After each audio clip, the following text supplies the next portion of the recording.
What inspired this recipe is my friend Allison had sent me a barbacoa recipe, which was really awesome. And I tried it, was delicious. But one thing I needed to watch was my sodium. So this is really simple. Let's make it quick. Okay, so you have I have a 3-pound chuck roast from Praychick if you live in this area.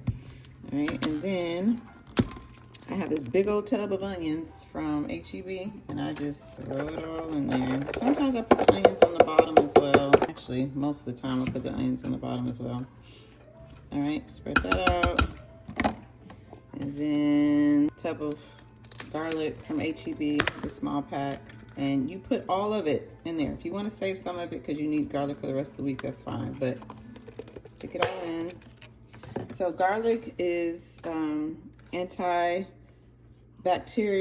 really, really good for you. The onion as well, really good for you. And so everything in here is pretty much natural. You just kind of wish it around like that.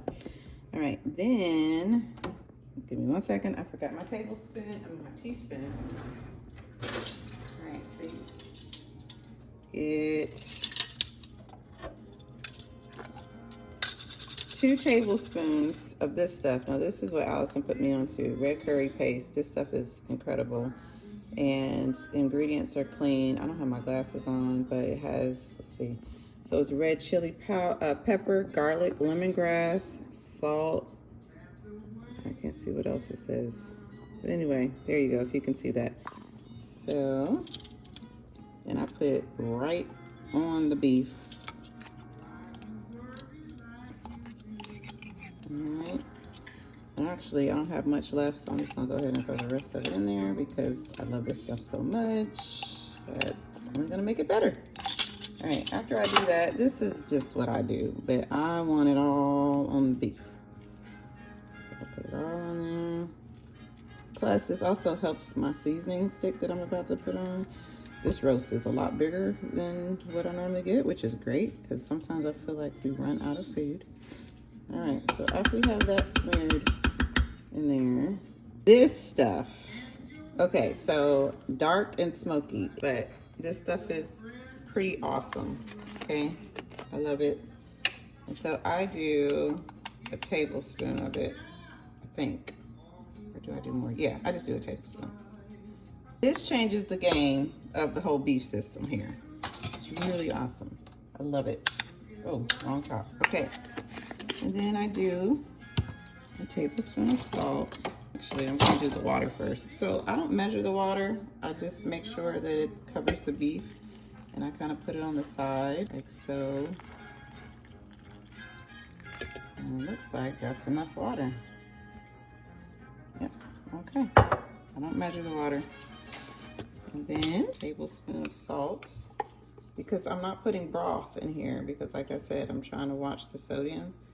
Before I was doing broth and salt. And sodium puts fluid on you. A lot of times when we get on the scale, a lot of what we see is the water, the fluid. All right, and that's it. So then I set my timer on this thing. See, put on slow cook. I don't need it today, so I'm probably gonna put it on low. Wait, let me learn how to work this thing. Okay, there you go. And then there you go. You could do high for like 6 hours, but because I don't need it today, put it in there, and then that's it. Well, that is it. And it's amazing. And so like I said, we have, with this beef, we've done, tacos with this particular one. You can do tacos, you can just eat it by itself. You want to throw a little bit of sour cream. I'll show you the sour cream I use. So this sour cream, it's a little on the expensive side, but it's a probiotic. And this sour cream with this beef is really all you need. It's pretty awesome. I would show you the wraps that we use, but they're all gone because everyone eats them around here. But they are from Sprouts, and they just have avocado oil and sea salt. And they have gluten-free ones, and they have the regular ones are like artisan, and they're great. Just 3 ingredients. So anyway, thank you. I just wanted to show you that.